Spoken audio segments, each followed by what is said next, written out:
খামেনির এই মহাকাব্যিক শেষ বিদায় অনুষ্ঠানটি কেবল একটি জানাজা নয়, বরং এটি ছিল একটি মনস্তাত্ত্বিক যুদ্ধ। সবচেয়ে বড় চপেটাঘাত ছিল ন্যাটোর দ্বিতীয় বৃহত্তম সামরিক শক্তি তুরস্কের প্রতি। তুরস্কের প্রতিনিধিদের সামনে তিলাওয়াত করা হলো সূরা নিসার ৯৫ নম্বর আয়াত, যেখানে ঘরে বসে থাকা অলস মুমিন আর জীবন বাজি রেখে জিহাদ করা মুমিনদের মধ্যে পার্থক্যের কথা বলা হয়েছে। তেহরানের আকাশ আজ শুধু শোকাতুর নয়, বরং এক গূঢ় রাজনৈতিক ও ধর্মীয় বার্তার রণক্ষেত্রে পরিণত হয়েছে। ২০২৬ সালের জুলাইয়ের এই তপ্ত দুপুরে চারদিকে উঠছে কালো শোকের নিশান আর ইনসাফের দাবিতে রক্তলাল পতাকা। ইরানের আকাশে বাতাসে প্রতিধ্বনিত হচ্ছে এক মহাকাব্যিক বিদায়ের সুর। দীর্ঘ ৪ দশকের অধিক সময় ধরে ইরানের ভাগ্যবিধাতা আয়াতুল্লাহ আলী খামেনির প্রস্থান কেবল একটি জীবনের অবসান নয়, বরং মধ্যপ্রাচ্যের ক্ষমতার মানচিত্রে এক নতুন অধ্যায়ের সূচনা। এই শেষ বিদায়ের প্রতিটি আনুষ্ঠানিকতা যেন একটি সুচিন্তিত রাজনৈতিক চাল, যার পরতে পরতে লুকিয়ে আছে আধিপত্য ও প্রতিশোধের ঘোষণা। তেহরানের রাজপথে এখন জনসমুদ্র। সেই জনসমুদ্রের উপর শোভা পাচ্ছে একজোড়া মুষ্টিবদ্ধ হাতের প্রতীক। এটি কেবল শোকের চিহ্ন নয়, বরং খামেনির উত্তরসূরি মোজতবা খামেনির প্রচ্ছন্ন হুঙ্কার। আমাদের উঠে দাঁড়াতে হবে।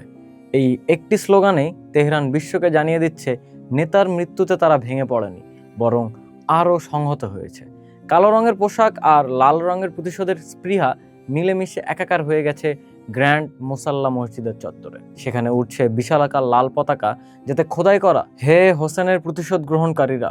এই একটি বাক্যই খামেনির মৃত্যুকে ১৩০০ বছর আগের কারবালার ট্র্যাজেডির সঙ্গে যুক্ত করে দিয়েছে, যেখানে শত্রু কেবল ইসরায়েল বা যুক্তরাষ্ট্র নয়, বরং শিয়া চেতনার চিরশত্রু অবিচারকারী উমাইয়া শক্তি। খামেনির মরদেহ বহনের পথটি কোনো সাধারণ রুট নয়, এটি শিয়া সম্প্রদায়ের একটি ধর্মীয় ও রাজনৈতিক মানচিত্র। তেহরান থেকে শুরু করে কোম, এরপর সীমান্ত পেরিয়ে ইরাকের নাজাফ ও কারবালা, সবশেষে মাশহাদ। এই যাত্রাপথ যেন ইরানের প্রতিরোধের অক্ষ বা অ্যাক্সিস অফ রেজিস্ট্যান্স এর ভৌগোলিক প্রদর্শনী। কোম শহরের মাদ্রাসা থেকে যে বিপ্লবের জন্ম হয়েছিল নাজাফ ও কারবালার পবিত্র মাটি ছুঁয়ে, তা আজ এক আন্তর্দেশীয় শক্তিতে রূপ নিয়েছে। এই দীর্ঘ শোকযাত্রা আসলে গত ৫ দশকে শিয়া আদর্শের বিস্তারের এক প্রতীকী মহড়া। ইরান বরাবরই ন্যারেটিভ ওয়ার বা বয়ানের যুদ্ধে পটু। খামেনির কফিনের সামনে উপস্থিত বিদেশি প্রতিনিধিদের অভ্যর্থনা জানাতে তারা যে কৌশল বেছে নিয়েছে, তা কূটনৈতিক শিষ্টাচারের চেয়েও বেশি ছিল তীক্ষ্ণ তীরের মতো। প্রতিটি দেশের জন্য আলাদা আলাদা কোরআনের আয়াত তিলাওয়াত করে ইরান বুঝিয়ে দিয়েছে কার অবস্থান তাদের কাছে কেমন। সবচেয়ে বড় চপেটাঘাত ছিল ন্যাটোর দ্বিতীয় বৃহত্তম সামরিক শক্তি তুরস্কের প্রতি।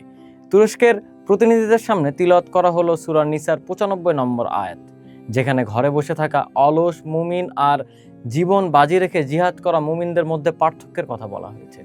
গাজা ইস্যুতে তুরস্কের কেবল বক্তব্য সর্বস্ব ভূমিকার প্রতি এটি ছিল এক সূক্ষ্ম অথচ কঠোর বিদ্রুপ।